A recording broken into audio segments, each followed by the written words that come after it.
प्रश्नावली 11.1 का question number 6 देखिए। 15 सेंटीमीटर त्रिज्या वाले एक वृत्त की कोई जीवा केंद्र पर 60 डिग्री का कोण अंतरित करती है। संगत लघु और दीर्घ वृत्तखंडों के क्षेत्रफल ज्ञात करने हैं। यहाँ पर पाई का मान हमें 22/7 नहीं लेना, 3.14 लेना है और जहां √3 आएगा वहां पर 1.73 इसका मान रखना है। देखिए, सबसे पहले एक वृत्त बनाइए।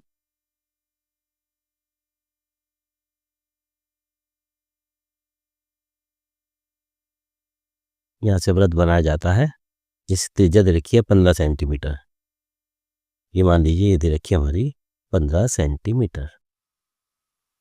अब इसने कहा है एक वृत्त की कोई जीवा केंद्र पर 60 डिग्री का कोण बनाती है। यहाँ पर हमारा एक 60 डिग्री का कोण बनाया जाता है। ये हमारा 60 डिग्री, इसको हम यहाँ से मिला देते हैं। लघु और दीर्घ वृत्तखंडों का क्षेत्रफल, लघु ये वाला है हमारा और दीर्घ हमारा ये ऊपर वाला सारा रहता है। तो पहले हम लघु का निकालेंगे। मान लीजिए इसको ओ मान लीजिए, इसको ए और इसको बी मानते हैं। तो देखिए, सबसे पहले हमारी त्रिज्या दे रखी है आर बराबर 15 सेंटीमीटर और साथ में कोण दे रखा है, कोण थीटा बराबर दे रखा है हमारा 60 डिग्री। फर्स्ट पार्ट इसने कहा है संगत लघु वृत्तखंड का क्षेत्रफल। पहले लघु का निकालेंगे, ये लिखेंगे संगत लघु वृत्तखंड का क्षेत्रफल।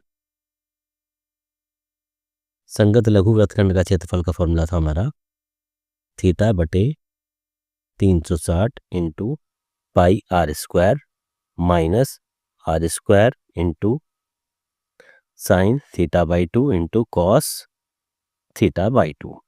मान रख दीजिए, थीटा का मान है 60 डिग्री बटे 360 इंटू पाई, पाई का मान रखता है 3.14, तो 3.14 इंटू आर, त्रिज्या हमारी 15 गुना 15 माइनस आर स्क्वायर 15 गुना 15 इंटू साइन थीटा बाई 2 यानी कि साइन 60/2 इंटू कॉस 60/2।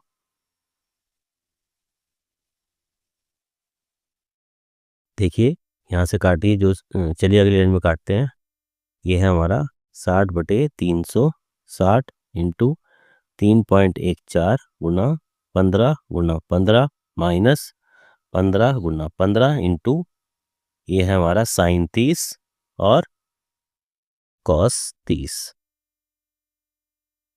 60/360 3.14 गुना 15 गुना 15 माइनस 15 गुना 15 इंटू साइन 30, साइन 30 का मान होता है 1/2, कॉस 30 का मान होता है √3/2।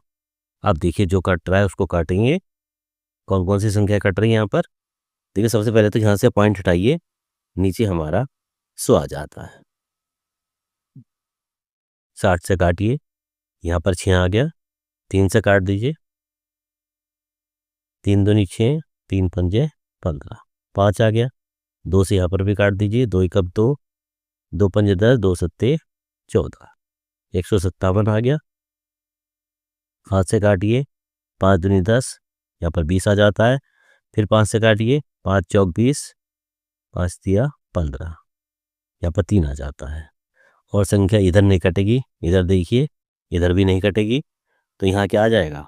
ऊपर एक संख्या आ गई हमारी 157 गुना 3/4 माइनस 15 की 15 में करेंगे, 15 की 15 में करेंगे, ये हो जाता है हमारा 225 गुना √3। देखिए, क्वेश्चन में कहा गया था जहां √3 आ जाए वहां पर √3 का मान रखेंगे 1.73, तो यहाँ पर इसका मान रख देते हैं 1.73 अपॉन 2 की 2 में करेंगे, 2 दूनी 4।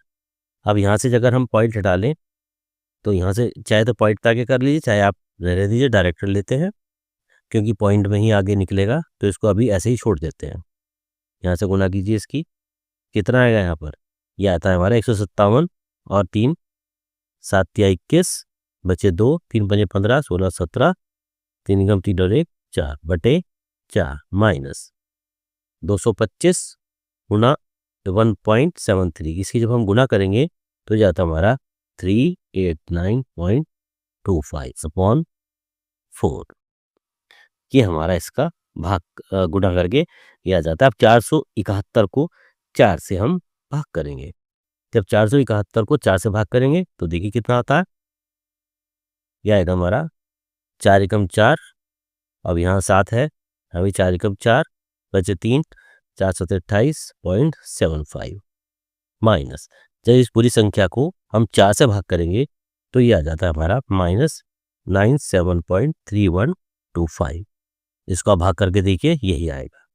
और 117 में से जब हम 97.3125 घटाते हैं तो आ जाता है हमारा 20.4375 वर्ग सेंटीमीटर।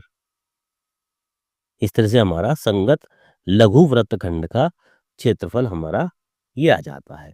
अभी हमारा केवल फर्स्ट पार्ट आया है, अभी हमें सेकंड पार्ट भी करना है। सेकंड पार्ट ये भी लघु वृत्तखंड का है, अब हम दीर्घ वृत्तखंड का करेंगे। सेकंड पार्ट ये हमारा दीर्घ वृत्तखंड का। दीर्घ वृत्तखंड का कैसे करेंगे इसको, इसका भी हम चाहे तो चित्र बना सकते हैं पता करने के लिए। चलिए सबसे पहले दीर्घ वृत्तखंड का क्षेत्रफल लिखाएंगे। संगत दीर्घ वृत्तखंड का क्षेत्रफल।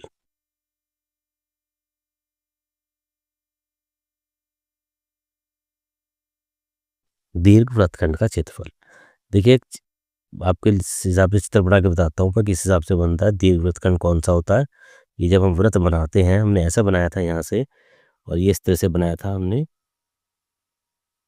तो ये दीर्घ हमारा ये वाला हिस्सा होता है, पूरा बड़ा हिस्सा ये वाला हमारा दीर्घ वृत्तखंड होता है। ये हमारा ओ था, ये ए था, ये बी था, ये हमारी 15 सेंटीमीटर दे रखी थी, ये हमारा कोण दे रखा था 60 डिग्री। तो इस बार हमें इस दीर्घ वृत्तखंड का क्षेत्रफल निकालना है।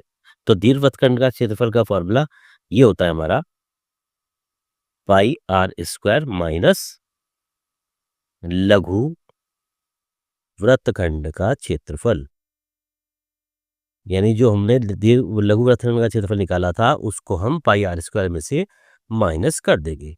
तो देखिए पाई का मान कितना होता है, पाई का मान 22/7 तो नहीं रखना, यहाँ पर रखना है 3.14 इंटू आर स्क्वायर। आर का मान है 15 गुना 15 माइनस लघु वृत्तखंड का क्षेत्रफल। लघु वृत्तखंड का क्षेत्रफल क्या है हमारा 20.4375। ये हम यहाँ पे रखेंगे, ये रखेंगे 20.4375। अब 3.14 गुना 15 गुना 15, जब इनकी आपस में सबकी गुना करेंगे तो ये आ जाता है हमारा 706.5 माइनस 20.4375। और जब 706.5 में से 20.4375 घटाएंगे तो ये जाता है हमारा 686.0625 वर्ग सेंटीमीटर। ये हमारा संगत दीर्घ वृत्तखंड का क्षेत्रफल का आंसर आ जाता है। तो इस तरह से हमारा प्रश्न नंबर 6 यहाँ पर पूरा हो जाता है।